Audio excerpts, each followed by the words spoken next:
e leva para casa. Então, é realmente essa mudança que tem que haver. É a consciência de cada cidadão. E a minha visão é essa. É isso aí, gente. Gente, lembrando que tem mais 5 perguntas, a resposta depois ainda tem no final os indicadores. Eles 5 se inscreve. Eu vou pedir só que, para não cortar ninguém, que sejam mais objetivos, assim, a galera seja mais, né, para a gente não poder cortar, para todo mundo poder falar, então, beleza? Então, pronto. Boa noite, meu nome é Thiago, né, eu tenho um grupo, eu e meu colega aqui, Gustavo, nós temos um grupo de slackline, né, Slack Art, o nome do grupo. E a gente começou andando de slackline e de repente nós estávamos catando lixo, né? Mas por que catar lixo? Eu acho que seria um bem comum, né? E todos aqui estamos para isso aí, né? Falamos em criar projetos, né? Em melhorar, né, a educação no nosso município. E, enfim, eu queria saber como que a gente vai fazer isso. Se realmente nós vamos fazer isso. Porque falar eu acho que é fácil, né? Mas colocar em pauta, fazer o projeto e botar para frente mesmo, esse é o negócio. Será que nossos prefeitos, né? Nosso prefeito, né? Vereadores aceitam isso? Ou será que vai ser sempre assim? Lixo nas praias, como o nosso colega falou, né? Esgotos a céu aberto, que aquele malhado ali é uma vergonha. Quem é que vai no malhado ali comprar alguma coisa? Eu vou, né? Eu vou. Mas por quê? Porque lá é o melhor lugar que tem. Custo menor, né? As coisas são vem das fazendas mesmo, né? Mais baratas. Mas é isso. Eu trabalhei eu trabalhei como voluntário em ir nas casas e pegar alimentos, né? Perecíveis e levar para o Itariri. Alguém aqui já foi no Itariri? Pois é, a situação lá é crítica, né? Quem foi lá é uma situação que não é legal, né? É um bem comum de todos, né? Se nós conseguirmos colocar realmente em pauta isso aí e conscientizar que é importante mesmo, né? A coleta seletiva, né? A reutilização dos lixos, né? Os 5 R's, realmente nosso Ilhéus vai ficar melhor. E hoje o meu sonho é fazer com que Ilhéus suba, né? Estou comprometido a isso, né? E é isso aí.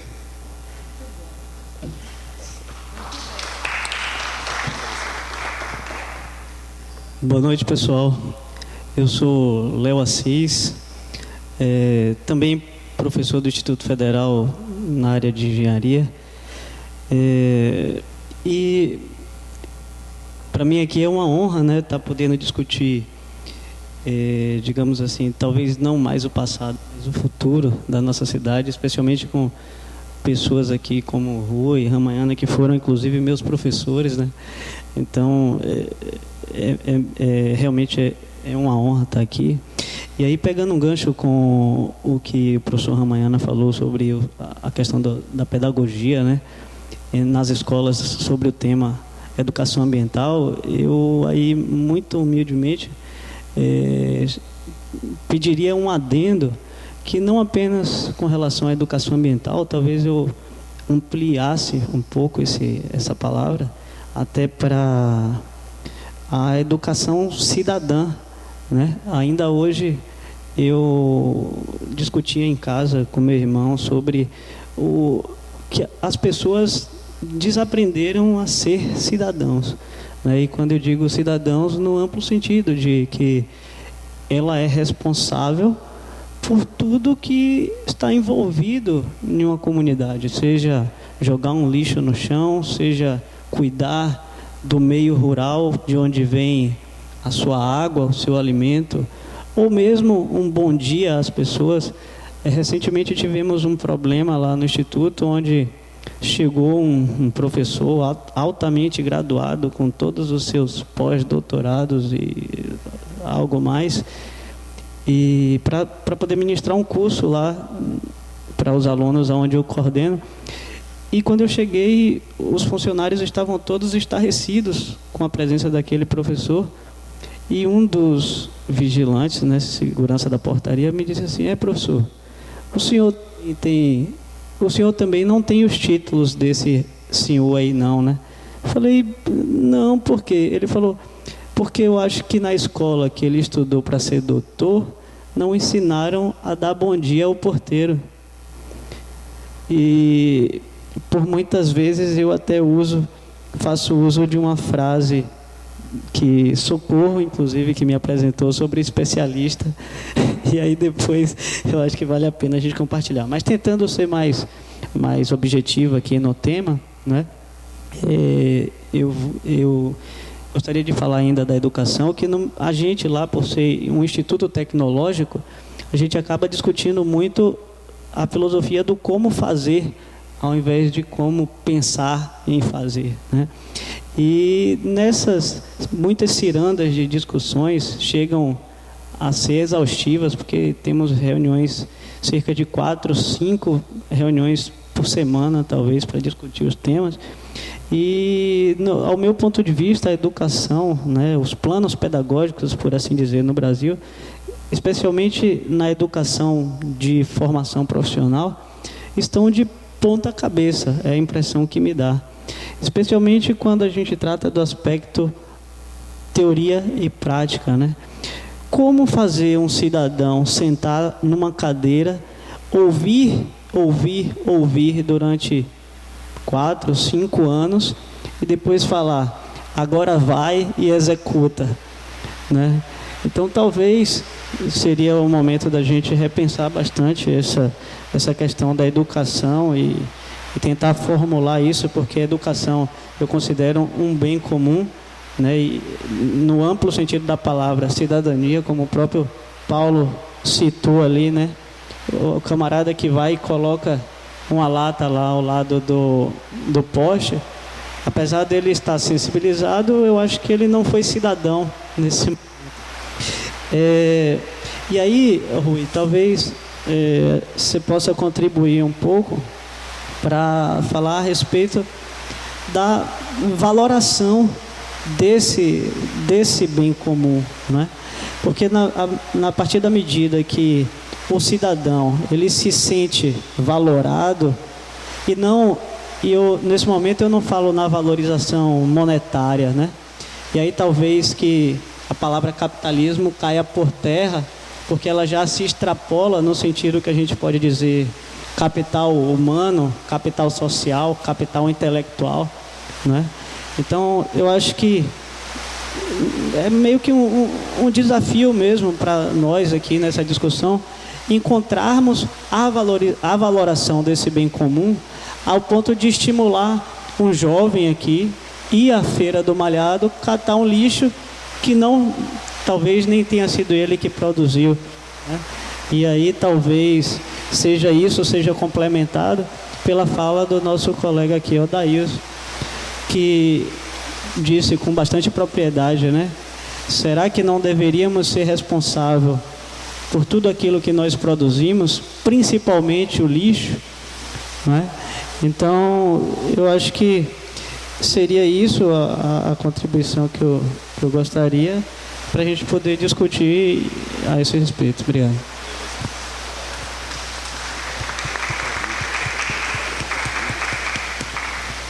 Legal, valeu.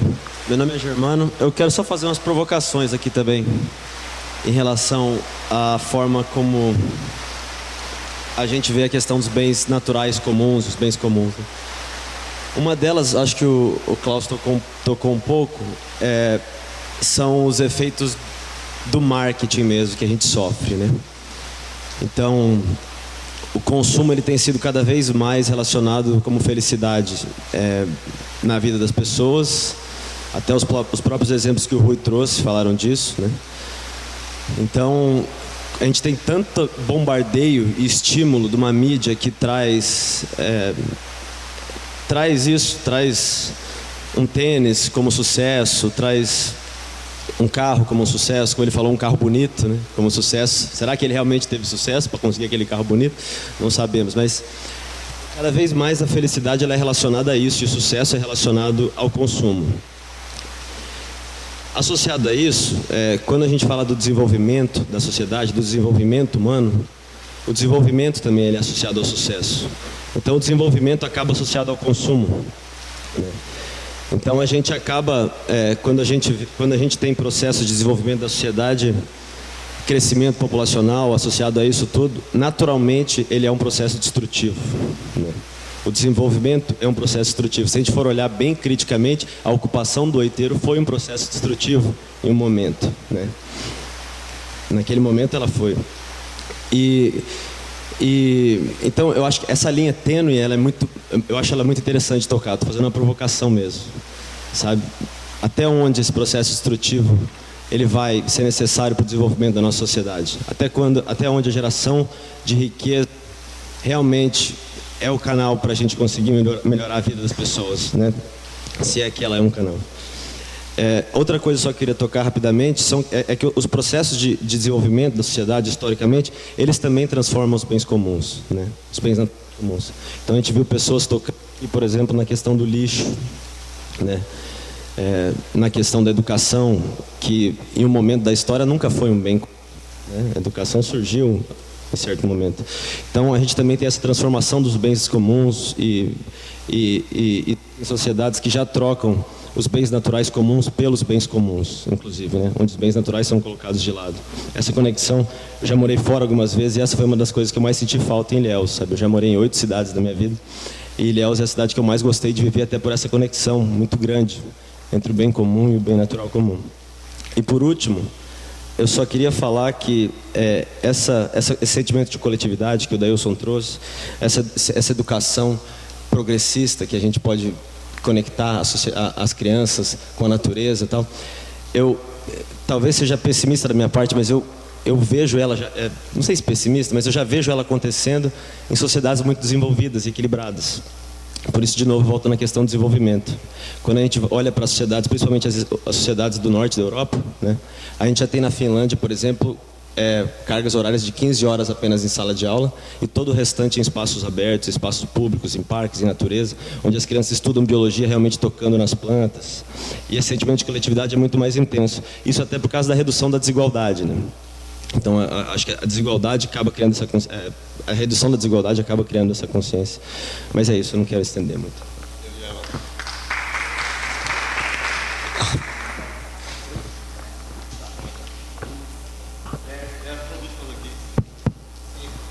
Bom, eu quero falar aqui rapidamente uma experiência assim, né?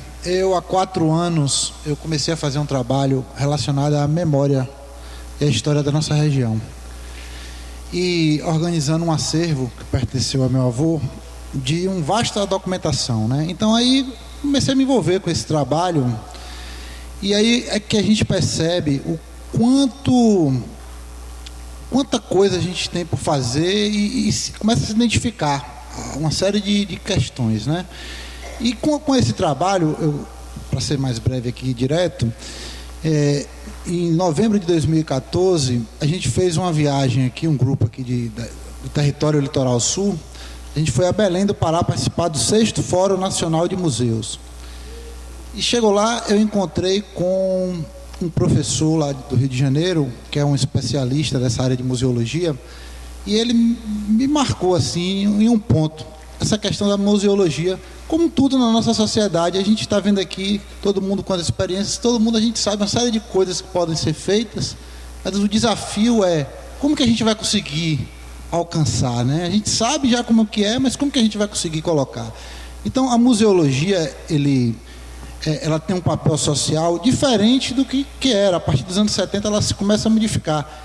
E ele organizou um livro que, com 20 artigos de especialista, que o nome do livro é o seguinte: Museologia meio ambiente e sustentabilidade ambiental, onde ele pega diversas experiências de quando que começa esse movimento no mundo, na Europa, onde que começa, como é que faz, e aqui no Brasil, as referências.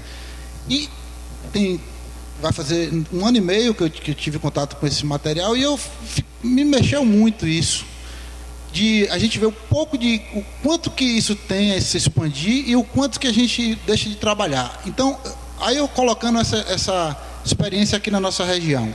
A gente vive numa região onde é de Mata Atlântica, uma das maiores biodiversidades do mundo. Ou seja, o que é mais valoroso, o que tem mais valor do que isso no mundo hoje, nesse planeta que a gente vive? Se não essa biodiversidade que a gente vive, o que é que vai ter se não é isso aí? Né? E a gente não consegue equacionar essa questão econômica de fazer com que o homem que está lá no campo, ele entenda que ele derrubar aquela árvore ali, ele vai ser perigoso. Por quê? Agora, aí eu fico pensando o que é. Ele não aprendeu. Ele aprendeu daquela forma, ele não aprendeu a plantar, a fazer. Então esse, eu percebo que é um grande desafio. E, aproveitando aqui para encerrar, aí eu fico vendo assim, a gente vê, por exemplo, o século XIX, o 1800, né, que é quando a família real vem para o Brasil e quando a gente deixa a condição de colônia para começar a se desenvolver. Vem uma série de estudiosos daquela época, os cientistas, né, os naturalistas, os Spix, o Martius, e a gente tem até agora 200 anos, uma pessoa até me convidou, porque ele vai refazer o caminho do príncipe da Alemanha, que teve aqui, Maximiliano da Alemanha, que teve em 16 aqui, 1816. E essas pessoas são referências mundiais nos estudos da planta, da flora, né? E pouco a gente conhece, a gente não utiliza, a gente não faz referência a isso, não aproveita essas deixas. Eu vou dar um outro exemplo, porque tem 2 Maximiliano. Outro Maximiliano veio aqui em 1860, que era vindo da Áustria. Veio visitar aqui a Mata Atlântica, porque ele queria conhecer um lugar onde a mata era mata virgem. Então ele ia para a Amazônia estava tendo surto, ele veio aqui, entrou aqui no Rio Cachoeira, subiu ali até o Salobrinho ali e chegou na beira do Ribeirão. Esse cidadão, ele tem 7 livros, relatos. Relato de Maximiliano a Roma, o relato de Maximiliano ao Egito. Ele simplesmente fala o seguinte, um alemão que vivia aqui levou ele para a mata, fez um acampamento com ele ficou 3 dias no acampamento, ali por volta de Guararema, ali na beira do Ribeirão, onde ele fala que é o lugar mais encantador que ele já viu. Ele reconheceu todos os lugares do mundo naquela época, ali, os principais lugares, e o lugar que mais impressionou ele foi aquilo ali, aquela riqueza daqueles pássaros e daquilo, e a gente não utiliza disso, a gente deixa passar tudo isso batido. Então eu vejo que o caminho seja esse, o desafio seja esse, a gente conseguir fazer essa proposta, como foi bem colocado aqui por Ramayana, né, que é uma questão educacional, como é a proposta do improviso Oxente aqui, que fala que o que movimenta a sociedade é a cultura, a educação. Então é isso que a gente precisa fazer, esse que é o desafio, a gente conseguir fazer com que uma coisa que a gente saber que não vai ser, a gente sabe da condição do nosso sistema político, como que é que funciona. Então a gente não pode ficar à mercê disso. A gente tem que ir gradativamente modificando, e é isso que a gente está fazendo aqui. Se não é isso, eu acho que esqueci isso aí. Valeu pela aula, Guinha. Tá. Meu nome é Eulina, eu sou do Instituto Nossa Ilhéus e sou produtora rural. E eu fico refletindo sobre a palavra desenvolvimento. Eu acho que é uma palavra que a gente deve até deixar de usar, porque vem Por que eu estou refletindo sobre isso? Porque 10 é uma falta, né? Uma falta de envolvimento. Eu acho que o desenvolvimento, eu acho que trouxe esse distanciamento da gente do que é bem comum, porque a gente deixou de se envolver com as coisas, né? Eu penso que a gente deve ser uma escola ambulante, porque a gente às vezes assim, eu vi, né? Hoje eu fui andando, saí lá de casa, fui andando para natação, e ali na Soares Lopes tinha um cara regando com a mangueira, né?